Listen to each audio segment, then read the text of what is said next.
कभी ओडिशा के पश्चिमी हिस्से में बसा एक जिला था, कोलाहांडी। एक ऐसा इलाका जिसे एक समय लोगों ने सिर्फ गरीबी, सूखा और कठिनाइयों से जोड़ा। लेकिन सच तो यह है कि कोलाहांडी सिर्फ संघर्ष की कहानी नहीं, बल्कि उम्मीद, संस्कृति और प्राकृतिक सुंदरता का भी अनोखा संगम है। कोलाहांडी की पहचान उसकी धरती से शुरू होती है।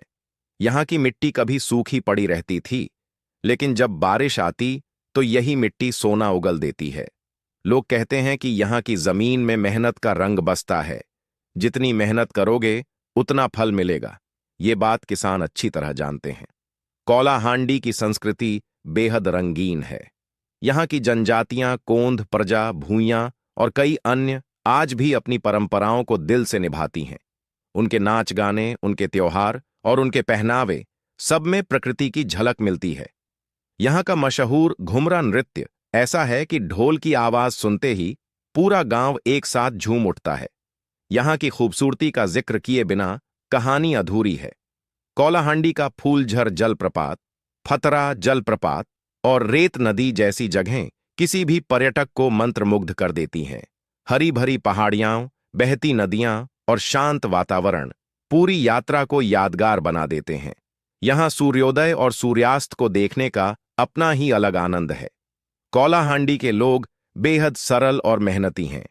यहाँ की महिलाएं चूड़ा, बास्केट और तरह तरह की कलात्मक चीजें बनाती हैं। स्थानीय बाजारों में ये चीजें पर्यटकों को खूब आकर्षित करती हैं।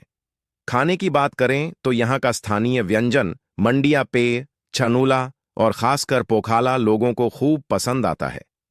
लेकिन कोलाहांडी की असली ताकत उसके बदलाव की कहानी है। जहां कभी सिर्फ सूखे की चर्चा होती थी, वहीं अब सिंचाई परियोजनाओं के कारण खेती अधिक हरी भरी हो चुकी है। शिक्षा और सड़कें धीरे धीरे गांवों तक पहुंच चुकी हैं। लोग अब नौकरी, व्यवसाय और खेती में नए अवसर बना रहे हैं। पहले जो इलाका संघर्ष का प्रतीक था, आज विकास की ओर बढ़ता हुआ दिखता है। कोलाहांडी की कहानी हमें ये सिखाती है कि परिस्थितियां चाहे कितनी भी कठिन क्यों न हो, इंसान यदि हिम्मत और उम्मीद बनाए रखे तो बदलाव जरूर आता है। यह सिर्फ एक जिला नहीं, बल्कि संघर्ष और विकास की जीवंत मिसाल है। यहाँ की धरती, यहाँ के लोग, यहाँ की संस्कृति सब मिलकर एक ऐसी पहचान बनाते हैं जिसे जानकर हर कोई गर्व महसूस करे। आज कोलाहांडी सिर्फ ओडिशा का हिस्सा नहीं, बल्कि अपनी खूबसूरती, संस्कृति और बदलाव के कारण लोगों के दिलों में बस चुका है।